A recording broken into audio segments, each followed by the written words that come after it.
Good morning. Tara, bike tayo.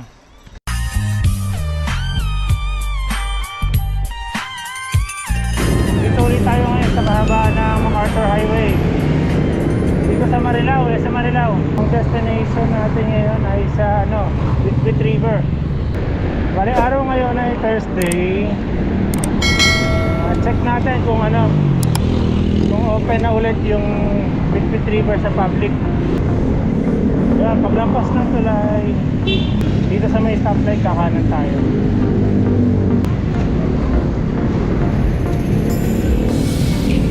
Yan, pagligo natin dito, dire-diretso na to. Dadaanan na natin yung Marilao toll gate. Dito sa part na to, package na to ng package na to ng Divine Mercy. Medyo banayad na ahon siya. Nagsilang naman. Ilang meters lang naman yung ahon. Ito na yung Divine Mercy Shrine. Divine Mercy. Palabas na tayo ng Marilao.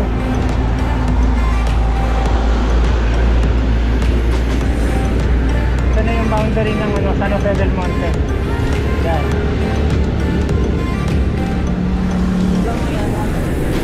Dito na tayo sa Muson.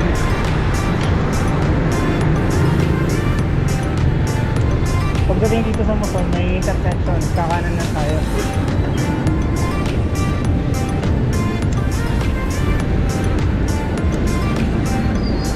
Tapos after natin lumigo dito, dire-diretso na to. Tumbukin lang natin dulo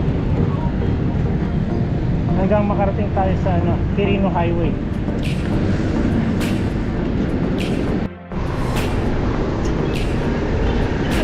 Ito, palabas na tayo ng palabas na ng Quirino Highway.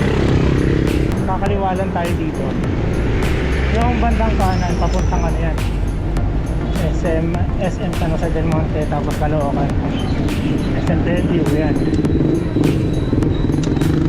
Yung pag sa kanan, yung sa kaliwa, yan, Sagaray na to.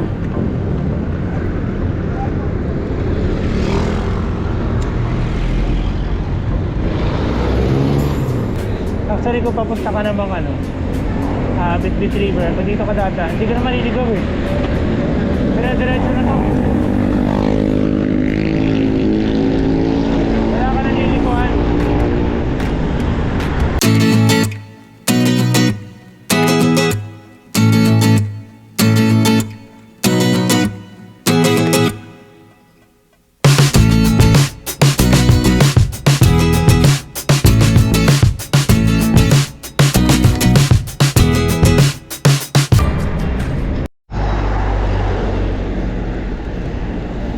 Ito na yung start ng banayad na ahon pa diretso ng Star Mall. And approaching Star Mall. Actually itong ahon dito sa bago makita ang Star Mall, pag dumadaan ako dito weekend, talagang struggle sa newbie yung pagkakit dito, lalo na nung ako na-experience ko rin. Maraming mga newbie tumitirik na ganito. Dun sa mga sanay na medyo sanay na mag long ride, hindi na hihindahin masyado.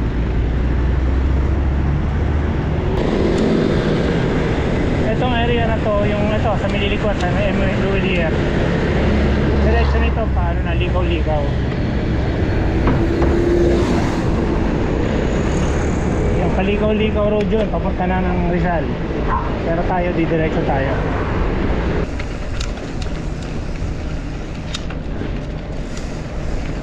Ito, palabas na tayo ng San Jose del Monte. Papasok na tayo ng Norsagaray. Ito na yung boundary niya. Ito sila na. Nabuhingi na si Norsagaray. Parang may Bitbit. Paglampas ng marko ng Norsagaray, ito, may madadaanan tayong rotonda.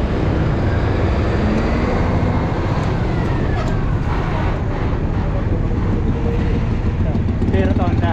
Yung pakaliwa, papuntang papuntang Santa Maria, diretso na ng Angat, Bulacan. DRT. Kung gusto pumunta ng DRT, sumaliwa kayo. Pero ngayon dito tayo diretso lang. Kaya nasabi ko kanina yung papuntang Bitbit River from Quirino Highway, dire-diretso lang to. Kaya hindi ko maliligaw. Nakapasok Bitbit.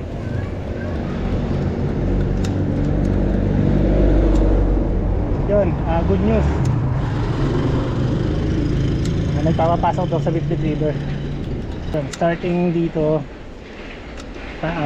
patag pa to. Pero ito na yung simula ng ahon talaga.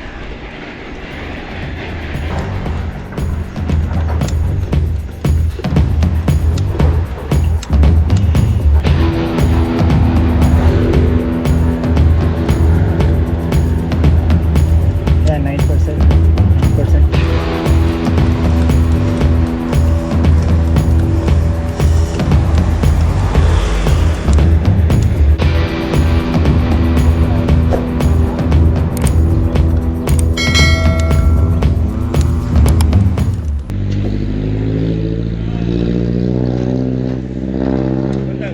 Sa Bitbit lang sir.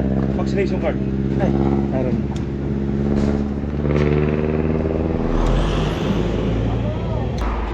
Picture lang sir ah.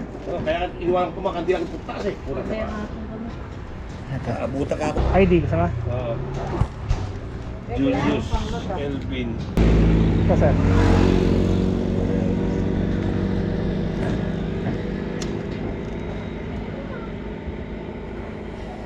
Salamat.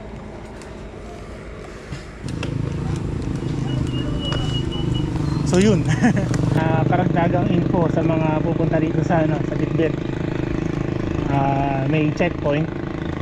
Mabait naman, simple lang ang kailangan. Dapat may vaccination card ka. Saka as much as possible dapat complete shots ka na. Ako kasi kompleto na yung shot ko since May. Yan, ditong May lang. Yun, sa mga magtatanong, Sinovac yung bakuna ko. Kasi wala namang issue. Hindi pa ako nilagnat.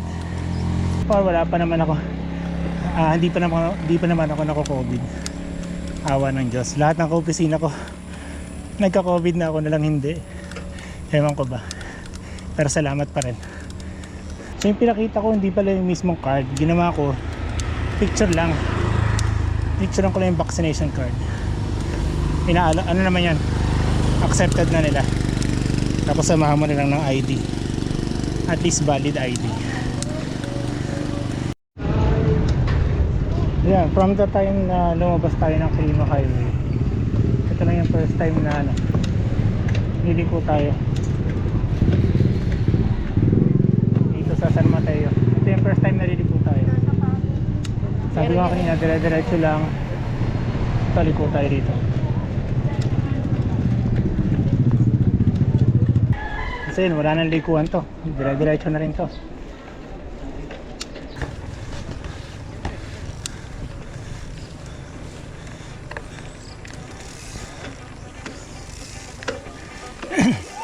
Angat Rainforest Ecological Park. Yan, this is it. Then I start ng pinakalusong, going to Bitbit River.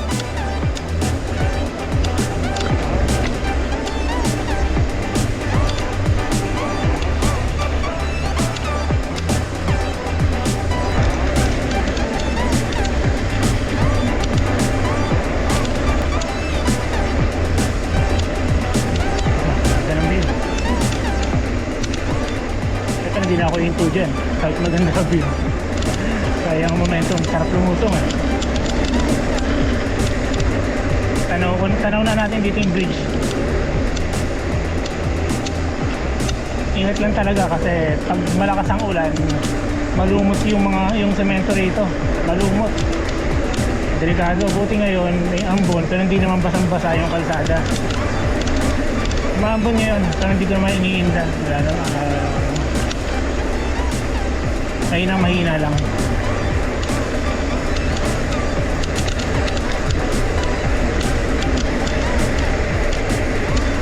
Ingat din sa mga tumatawid na hayop.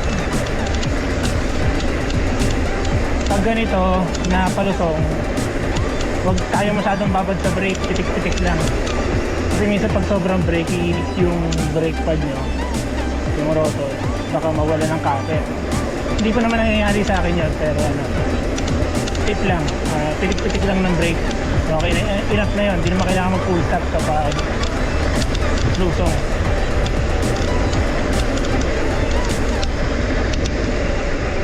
Moderate lang, moderate nyo lang yung ano, yung pag-brake para hindi tayo mag-overshoot.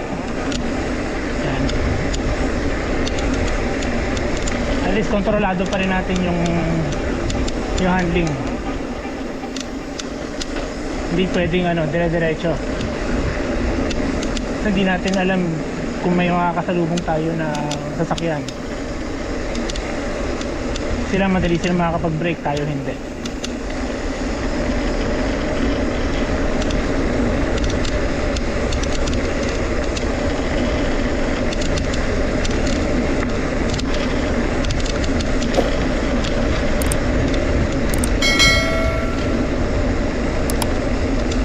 Yun ang kinaganda dito sa mountain bike, kahit daanan mo na yung lubak, okay lang.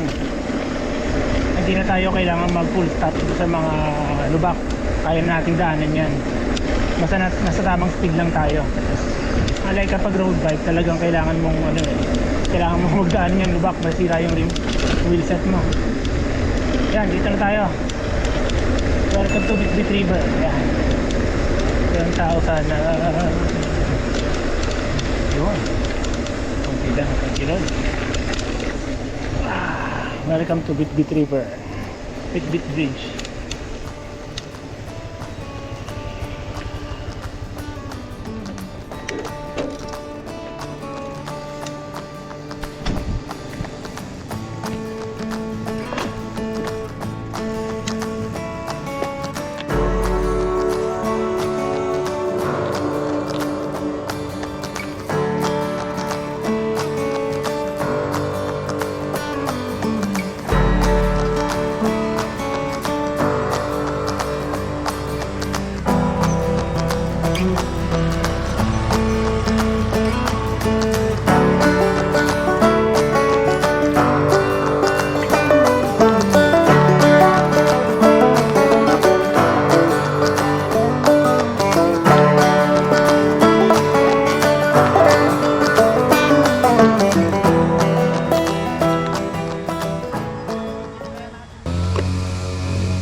Kalma lang, malalim.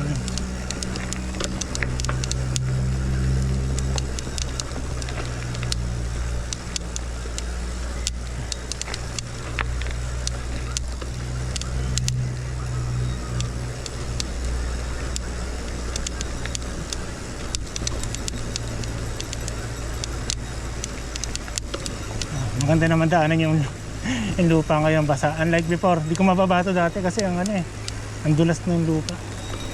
Ito may entrance yata ito. Magkano?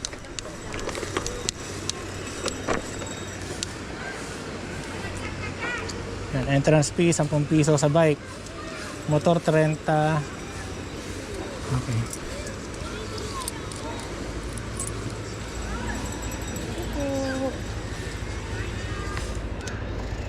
Okay, 10 piso lang ang entrance. Ito na. Nagre-relax lang naman ako dito. Ito na, ang dami. Daming pamilya nag-enjoy dito. Hindi mo na kailangan lumayo.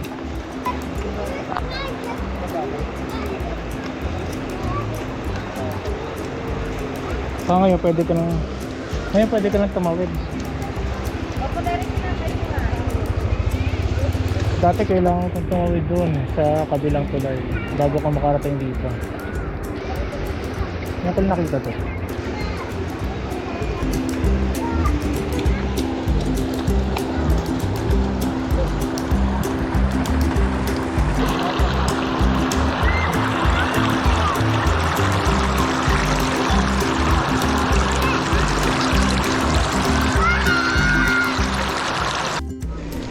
Kasi saglit lang ako dito. Hindi na ako magtatagal.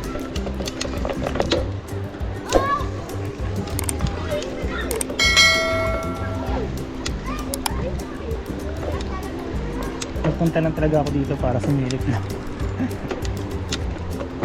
Okay, ulit ako. Hindi na ako kaya.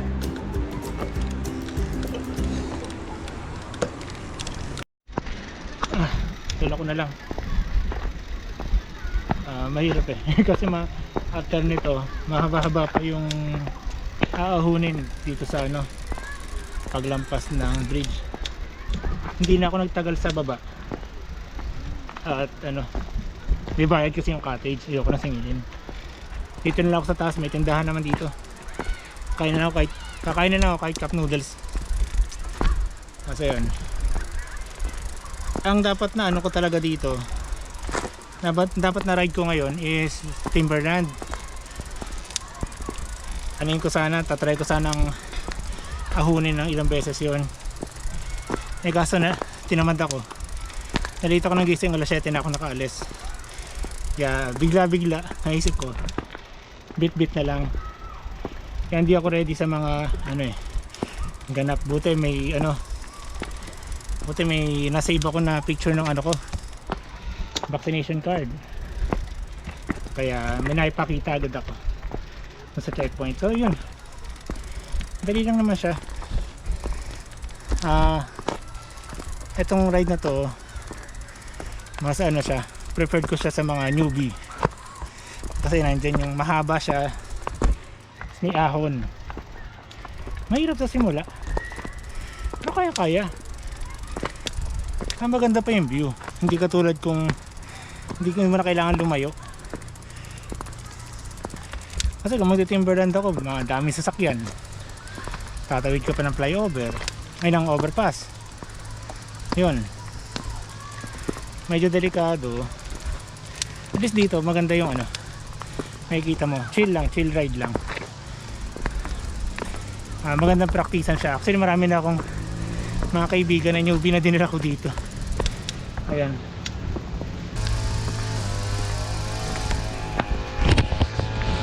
Ayan. Cup noodles nga ate.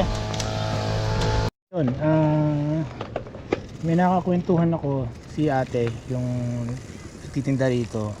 Tinanong ko ano bang meron sa sa view deck, bakit hindi na sila nagpapapasok. So ang sabi, ano daw, nabili na daw, private property na daw siya, kaya di na siya nagpapapasok. Kasi nung 2018, nung huli ako nakapasok dyan, after mula nung sinara siya,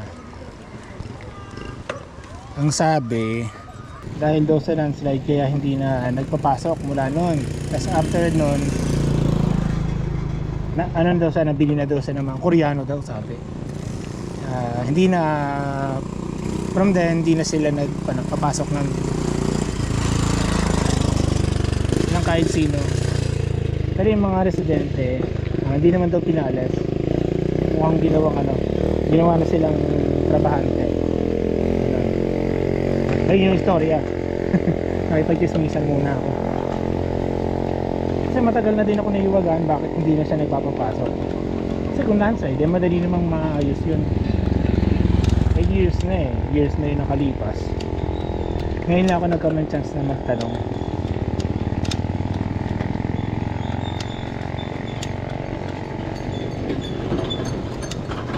Ayun, kakadaldal ko, eto na tayo.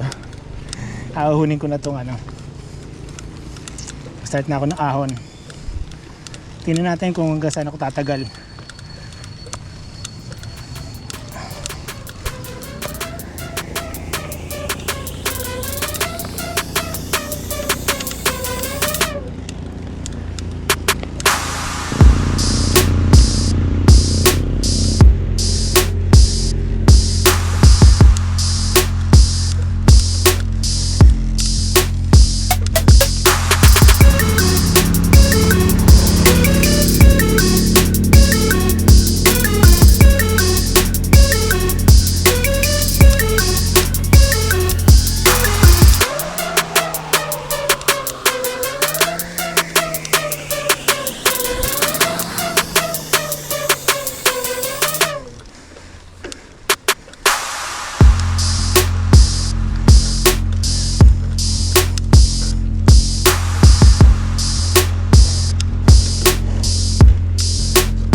So tapos din.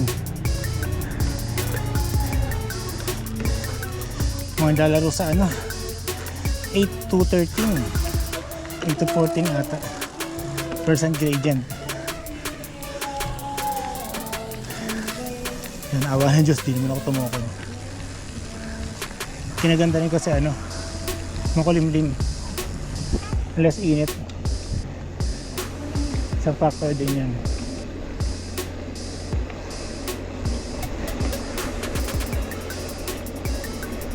Kung tatanungin nyo ako ano yung mas mahirap na lusok or ahon, Timberland versus itong Bitbit Traver, hindi ko itong sa pahirapan na sa ahon, mas nahirapan ako sa Timberland.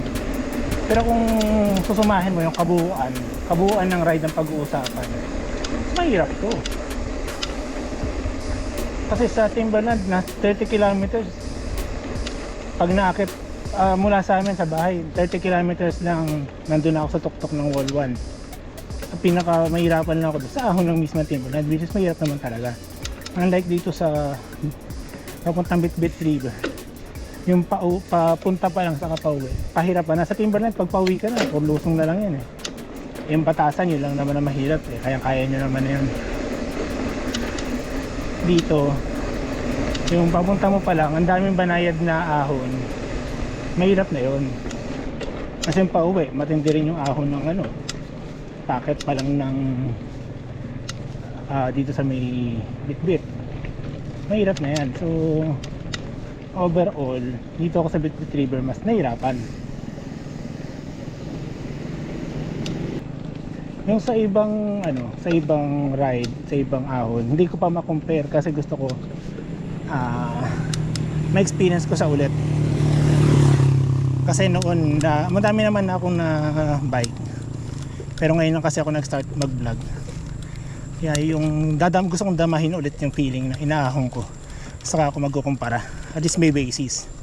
At ano, nakikita nyo rin talaga mismo. So yun.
Guys, dito na ako ngayon sa kahabaan ng Quirino Highway. So hanggang dito na lang yung video guys. Salamat sa panonood. Keep safe and drive safe po.